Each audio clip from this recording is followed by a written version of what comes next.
magandang umaga po sa ating lahat. Good morning to everyone, both that are in this room at yung ating pong mga kasama online. As a patient advocate and a family member of people who have lost their battle to lung cancer, I am very inspired na ngayong araw na ito po ay nagkasama-sama tayo. Hindi lamang yung mga nagre-represent po sa ating mga pasyente katulad po ng langhap. Congratulations po na naririto ang ating powerful duo. They have always been for us an inspiration of how surviving cancer, it can become a mission of the couple. Sa kanila po buong pamilya involved, pati po yung anak nilang si Einstein, si Ains. Na-chismis ko tuloy si Ains. And of course, the doctors from the different societies that are here and whom we have heard na naipaliwanag po nila sa atin ng buong linaw kung paano po yung mga papel na ginagampanan ng kanilang societies at ganoon din ang mga programa at serbisyo na ibinibigay nila sa atin. So maraming salamat po at itong na-assign po sa aking panawagan ay kumbaga yung call to action ay panawagan sa pagbubuklod, pero sa nakikita ko po ay may pagbubuklod na. So panawagan po natin ay panawagan sa sama-samang pagkilos na sa ating mga Pilipino. Nariyan na po nung panahong kopong-kopong yung ating value for bayanihan na nakita natin na umigting ng gusto nung panahon ng COVID. At itong sunod-sunod na bagyong biniyayaan tayo this past month. Ang ginawa ko po, yung ating pong call to action, para madali po nating maalala, itinago ko po dun sa salitang grace. So yung bawat letra po dun ay mga pagkilos na hinihiling namin na sana tayo po ay magtulong-tulong. Natutuwa po ako kasi yung huling pahabol ni Doktora, related po dun sa una kong letra. Yung binanggit po ninyo na dapat ay mas umigsi ang panahon ng patient journey mula doon sa screening, diagnosis, treatment, completion of treatment, and all the way to survivorship care. And kung hindi naman po pinalan at nauna na pong naroroon na para antayin tayo, kahapon po kasi may nakasama pa lang akong nasa libingan at yung po ang biruan, advance party daw po siya para sa atin. So ang letter R po ay sana mabawasan ang delay at every stage of the patient care pathway. We often talk of ma-improve ang access, pero kadalasan po hindi natin kinokongkreto kung ano ba yung ibig sabihin ng access.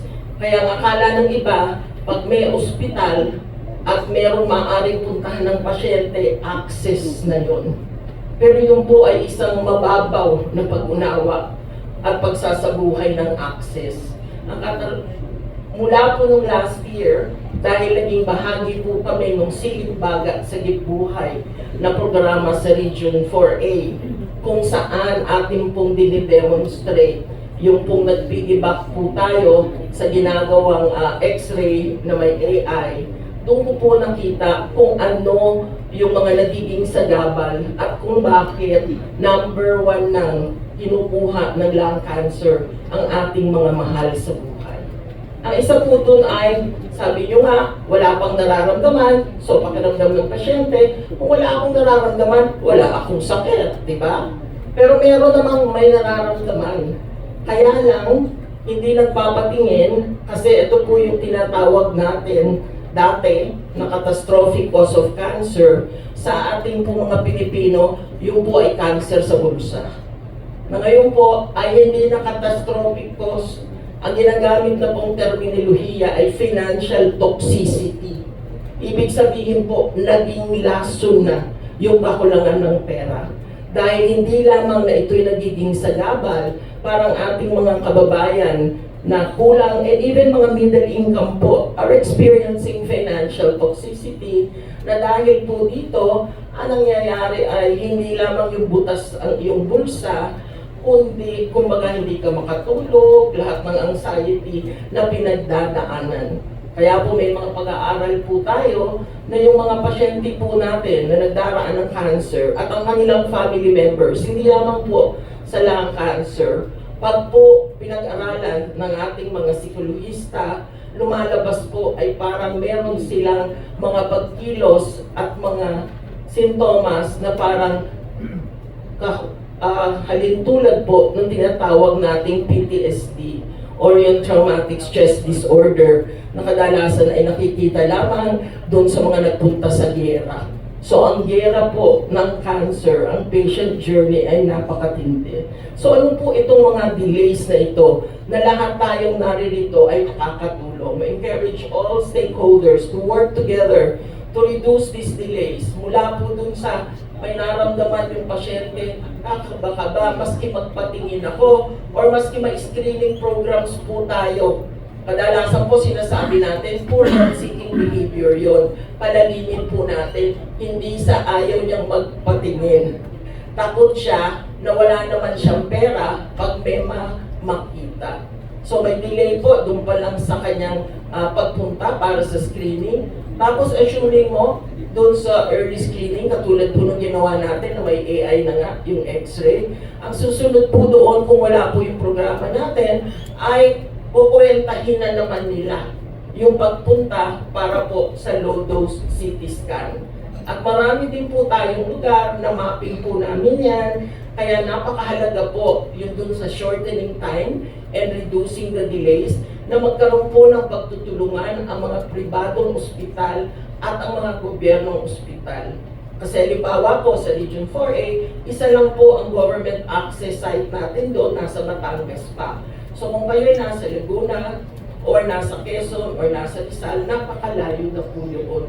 Pero marami po doon na private hospitals, and I'm glad to say na marami po ay nakatuwang na po natin in the context of shared care. At yung shared care na ito po dahil sa batas na NICA, yung pong ating 32 access sites sa buong Pilipinas na merong Cancer Assistance Fund, maaari pong gamitin yung Cancer Assistance Fund na yun para magbayad sa private hospital. To be patients po natin can undergo yung mga kinakailangan nilang diagnostic imaging or even treatment and care. Kung nagkataon na kumbaga, punong-puno talaga yung government hospital. Kaya alam po, kadalasan, hindi pa po ito alam ng ating private partners. So mahalaga po, nakabahagi po dito, ay mas pakalatin pa po natin ang kaalaman tungkol dito po sa tinatawag nating shared care. Naroon din po yung delay na na-diagnose na siya, lumabas na kailangan ng biopsy, again, maghahanap na naman po ng pera. May improvement po na meron na tayong mais ngayon. Subalit na ngunit sa iba pong mga region natin na tumatagal ng isang buwan o higit pa. At sabi nga ni Doktora, alam niyo po yung isang bansa, yung Brazil, meron po silang isang batas, simple lang, 30-day law. Ang 30-day law, from the point na na-diagnose, dapat nag-umpisa ang gamutan. Kaya yun po ay isang panawagan at panaginip namin na sana, dahil alam natin na 56 days ang doubling time for lung cancer. Sana nga yung sinasabi natin ng doktora kanina, magkaroon po tayo ng targets for every stage. In the same way na yung Global Breast Cancer Initiative, may number of days targets na po sila. Kasi makakatulong din po ito sa ating pagsiset up ng ating mga sistema. And of course, the delay na pag na-diagnose, positive, lung cancer, yung umpisa na naman ng gamutan. And most often, alam po natin, ang nangyayari ay nagkakaroon ng delay. Yung pasyente, sinabing 21 days, pero maaaring tumatagal dahil again, mangungutang pa siya or nakapila pa siya sa DSWD, PCSO, OBP, etc. etc. Marami na po sanang sources ng funds. Pero sa ngayon po, kailangan mag-streamline pa yung mga prosesong yun. Ang letter A po natin, bago tayo pumunta, pero advocacy po din po ito, tinatawagan po natin ang Department of Health na sana po yung mga dinesignate ninyong access sites at cancer centers, kung pwede pong i-mapping kung alin doon ang merong functional CT scans. Kasi nakakakita na po kami, may feedback. Diba sa report, may CT scan. Check. Pagpapasyal kami doon, 3 months ang waiting period. Bakit po 3 months? Madalas kasi masira ang aming machine at iisa lang. Paano naman po yung turnaround time ng interpretation? Sa iba, 3 months din. Bakit po? Kasi wala kaming bumabasa, ipinapadala pa namin, etc. Pag tinotal mo, 6 months. So, maski na okay health-seeking behavior ko, nagpunta ako doon, pinagantay mo ako ng 6 months, di ba? 56 days ang doubling time, 3 beses nang umikot at lalong lumala ang cancer. So, isa po itong gentle na panawagan sa ating mga partners sa Department of Health. Kasama na rin po ako bilang member ng Cancer Council na let's do a mapping of our access sites ng cancer hospitals. Let's find whether the CT scans are functional at ano ang turnaround time right now. And once we find that, let's find a way. Kasi meron po dun sa isa na 3 months response, total na, no? Tumawid ka lang, may private hospital. May 2 CT scan. Willing to be able to work with government. So ito po yung collaboration na kinakailangan natin. And so that's part of our advocacy. Yung isa pa pong advocacy at dito po ay kasama ko yung ating mga partners from the Healthy Philippine Alliance of the NCD. Nagkaroon po dati ng batas sana kung saan i-control po ang vape, e-cigarettes, and other heated tobacco products. Subalit na kung siyami po tayo doon, hindi po napasa yung provisions na 3 na napakahalaga. Kaya gusto ko pong ulitin ito bilang panawagan natin sa ating mga mambabatas at sa ating na rin mga decision makers. Yung una po doon, na sana yung edad, kung kailan pwede kang mag-vape, ay muling itaas sa 21 years old. Dahil ngayon po, ang nakikita nating trend sa bawat iba't ibang kanto, napakadaming vape shops. At makikita po ninyo, ang mga humihitit ay actually mga kabataan na below the 18 years old ngayon. Sa ibang bansa po, pareho sa Australia, halimbawa, may bago po silang batas. Sa parmasya ka lang pwedeng bumili ng vape. Sa UK, meron din po silang mga regulation dahil ang lumalabas po at lalabas to sa myths and misconceptions, hindi totoo na ang vape ay less ang risk than cigarettes. At lately po, may nakasama po akong isang doktora nung nandito po yung ministerial meeting ng World Health Organization WIPRO about 2 weeks ago. May mga pasyente po silang natanggap, private hospital ito, meron na po palang liquid vape. Ginagamit po ng ibang kabataan for suicide. May 3 pasyente niya siya, isang doktor pa lang yun. Hindi ko nga alam na may liquid vape po pala. So yung risk po is not only yung damage to the lungs, but as well in the context of the mental health program that we have.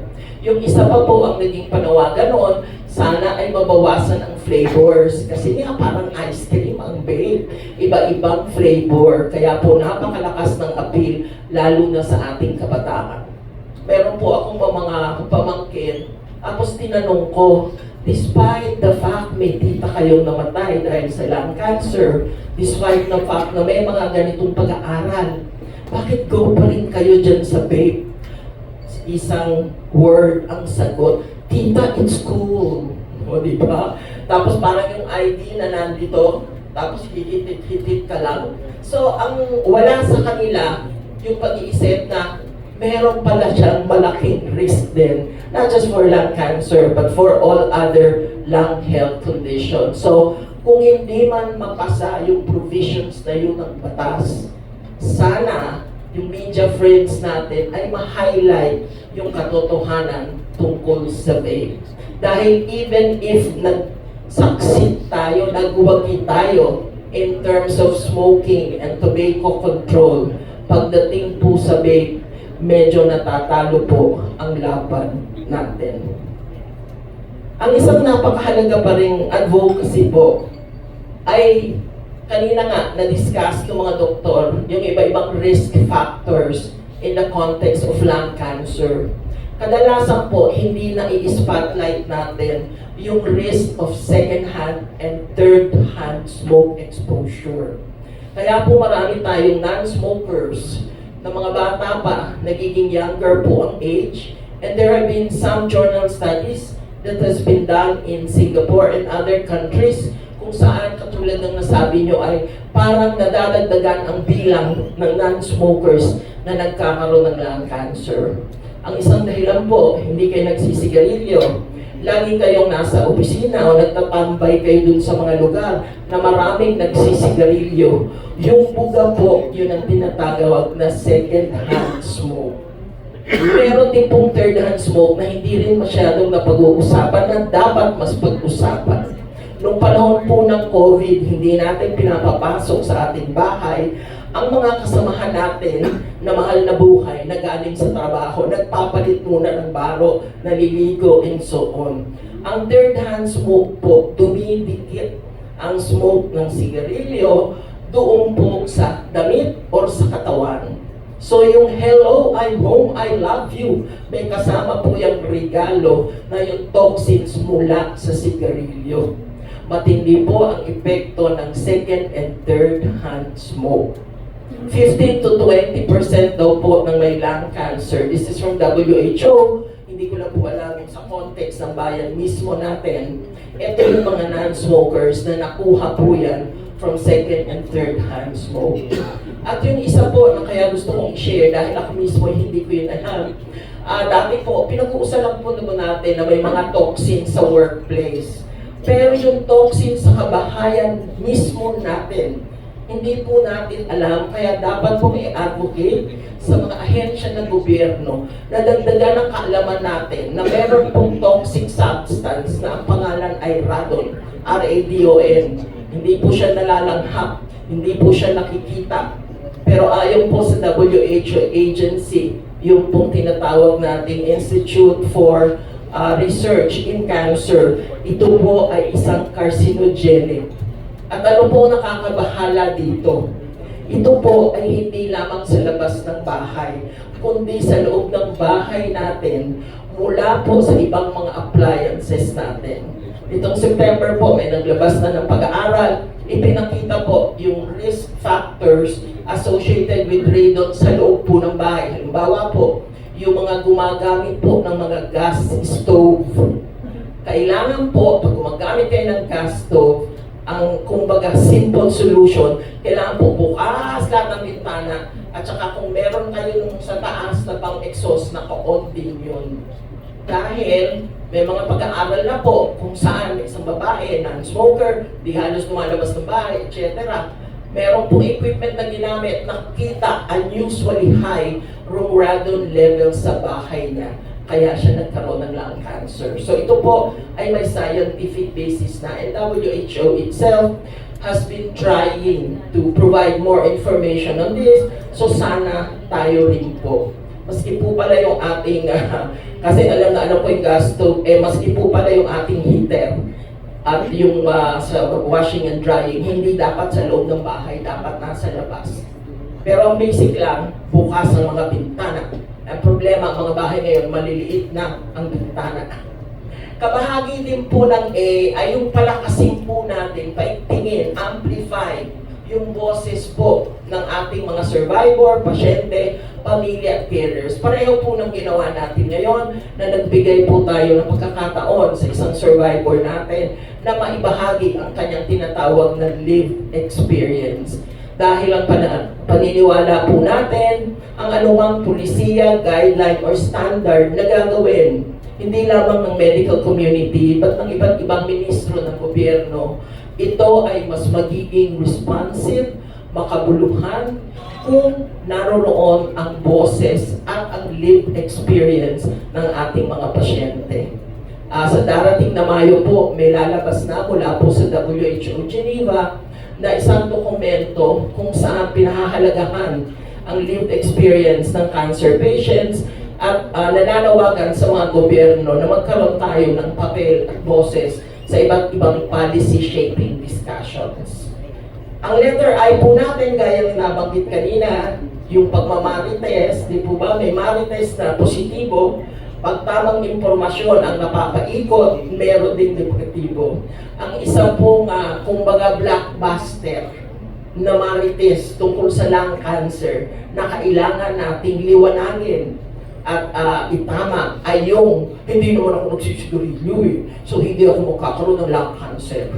At kabahagi po niyan po minsan kaya nagkakaroon ng stigma and discrimination against people who are facing lung cancer is because sasabihin ng iba, kasalanan niya yan nagsigarilyo kasi siya, ayan tuloy, marisi, karma, nagkaroon ng lung cancer. Dapat po magbago yung ganong pananaw na kasalanan ng mga taong may lung cancer na sila ay may lung cancer. Mababago lamang yun kung yung mensahe ng mga doktor natin kanina na may iba pang risk factors associated with having lung cancer aside from just being a smoker. Kabahagi din po sa myths and misconceptions na nabanggit nga kanina ay na pag lung cancer compared to other cancers, mas malas ka daw kasi mas mabilis-bilis ang iyong graduation mula sa buhay na ito. So dapat pong ma-highlight yung mga survival factors at the same time the fact na kaya napakataas ng gumagraduate mula sa buhay na to from lung cancer is not necessarily because lung cancer is a killer, but because may mga delays nga po sa ating treatment and care of lung cancer. Alongside po dun sa I na yon, ay to intensify din po yung pagtutulungan. So napakaganda po na lahat kayo ay nagsama-sama ngayon. Sana po bahagi nito ay magkaroon tayo ng collaborative framework kung saan ito ay maibabahagi natin, hindi lamang sa Minister of Health, pero sa ating mga LGUs. Ang Cancer Coalition Philippines po at Cancer Warriors, kami po ay nagpapasiguna sa tinatawag po natin localization ng batas na NICA. At bahagi po doon na yung mga LGUs po mismo will share in the accountability of better care and more cures. Mas maraming mabuhay, mas maraming magwagi sa laban sa cancer. Ang letter S po, dahil dumarami na rin naman ang survivors ng lung cancer, pero hindi po natin nakikita at napapakinig ang kanilang boses. So I'm sure with the help of Langhap, and kayo po kasi ang nakakakilala kung sino yung mga survivors na naging pasyente ninyo. So sana po ang mga boses nila ay mapagsama-sama para mas lalong lumakas pa po yung panawagan na sana pag may CPG na, magkaroon na ng safe package for lung cancer. Dahil yun lamang po ang barrier, kaya ang PhilHealth ay hindi nakakagawa pa ng safe package. Hindi po sila maaaring gumawa kung wala po yung CPG. And as well, survivorship care. And finally po, nabanggit kanina na meron na nga kayong standards of care, yung isang grupo natin. Sana po yung standards of care for lung cancer ay atin din pong mabuo para po mas matulungan sa pagtitiyak na yung quality of care ng ating mga pasyente, not just for lung cancer but for lung health will be responded to. Kabahagi po niyan, I'd like to share, every May po, lahat po ng Ministers of Health and political leaders all over the world, pumupunta po yan sa WHO Geneva sa tinatawag pong World Health Assembly. Ang good news po sa atin na bahagi ng lung cancer at lung health ecosystem, ngayong Mayo po, ang plano po ay magkaroon ng isang global resolution for integrated management and care of lung health. Ang Malaysia po, ang lead country dito, subalit medyo kinakalabit na rin po natin ang ating mga liderato sa Department of Health para ang Pilipinas po ay maging isa din doon sa magsusuporta nitong lalabas na resolution. Dahil pag may ganong resolution po, yun ay magagamit natin at mali-leverage natin so that we can get more support, increased support, not just for lung cancer, but for lung health. So yun po yung isang sana'y pagtulong-tulungan natin. Nasa zero draft pa lang po. Pag meron na po ng final draft, kami po ay mag-i-email sa inyo para makatulong din tayo doon. And finally po, yung E ay empower, enable natin ang ating mga pasyente, ang ating survivors, ang ating carers at ang mga pamilya in 3 areas, in the context of self-management, in the context of advocacy, at yung binabanggit po nating navigation. Ang navigation po, patient navigation, ay hindi lamang hospital-based, maaari din po itong community-based, at meron din po kaming bagong dinesign, ang tawag po namin ay peer navigators, kung saan yung ating survivors, or some even on the 4th stage of their cancer, and others are family members po, yung mga buhay at yung mga kinuha na ni Lord, na ang boses po nila at sila mismo ang tumutulong para po yung patient journey ng ating mga may cancer or other lung conditions ay sila po ang kaagapay at katuwang. So sabi nga po nila, kung gusto nating mabilis na makarating sa pupuntahan natin, ako po'y taga-Tagaytay. Kahapon ang hina ako sa traffic ng EDSA. Nanibago ako ng gusto. So, maaaring tayo'y nagmamadali, maaaring gawin natin nag-iisa.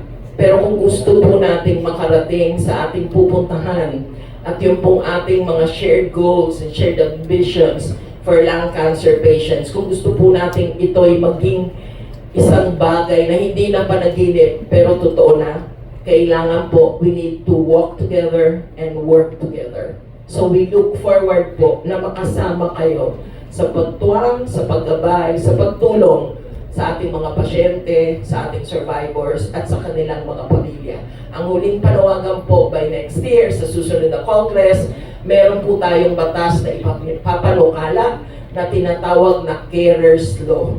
Dahil po nung NICA, ang focus po natin ay mga pasyente. Sa Carers Law naman po, ito ang mga benepisyo at suporta na maibibigay sa family members, relatives, or friends na nag-aalaga sa ating mga pasyenteng may cancer ng walang bayad. So iba pa po ito sa Caregivers Law. So sana po, sama-sama, tulong-tulong, talaga pong mabago natin ang kwentong buhay ng mga pasyenteng may cancer at ng kanilang pamilya. Pag nawalan po tayo ng isang mahal sa buhay, ito po ay hindi lamang nakakaapekto sa ngayon. May tinatawag po tayong generational trauma, kung saan, sabi nga ng isang ama, parang na-tsunami yung buong buhay namin. At ang epekto ay hindi lamang ngayon, but for the next generations. So let's work together para yung ating generational legacy ay positive for better care and more cures. Magandang umaga po. Thank you very much, Ms. Carmen Austin. So let us take action towards saving more lives from lung cancer as a sign of our commitment